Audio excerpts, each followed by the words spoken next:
In a land where kingdoms clashed and honor was tested, a lone warrior rode across the desolate plains. His name was Kale, a master of the blade, a man of silence and strength.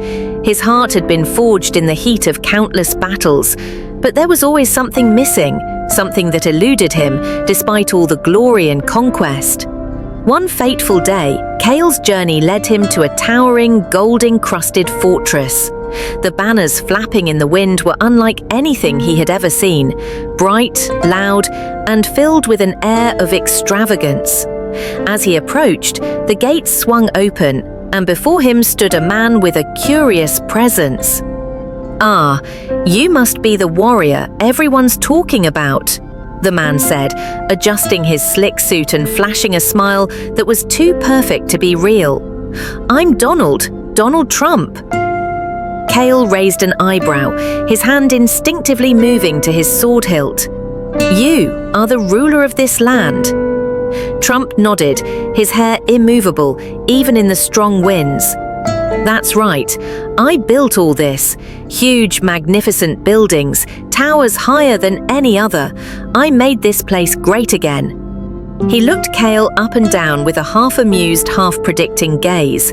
"I hear you're good with a sword, but let's see if you're good with something more strategic." Kale frowned. "Strategy? I am a warrior. I fight with my blade, not with words or schemes." Trump smirked. "Well, let's see if we can change that. You see, a warrior is nothing without a cause, a vision. You can fight all you want, but what good is it if you don't have something to fight for? I've built empires because I think big. You need to think big too." Kale's grip tightened on the hilt of his sword. "I fight for honor. That is all." Trump chuckled, leaning against the golden railing of his fortress. "Honor's great, but can honor fill your coffers? Can it feed your people? Look around. This world is built on power, influence, and deals. You can't just swing a sword and expect things to fall into place. I know how to win. I know how to negotiate." Kale stared at him, his brow furrowed in thought. "I do not seek power or wealth. I seek purpose." Trump stepped closer, his shoes clicking sharply on the stone floor. "Purpose? Well, my friend, I've always said, if you're not winning, you're losing. You need to take control, Kale.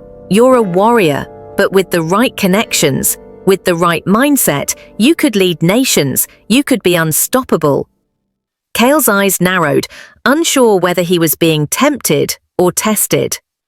But then he saw something behind Trump's smile, something deeper. Trump wasn't just selling ambition, he was speaking of a world where warriors didn't just fight, they conquered, they influenced, they reshaped destinies. "You may be right," Kale muttered. Trump clapped him on the back.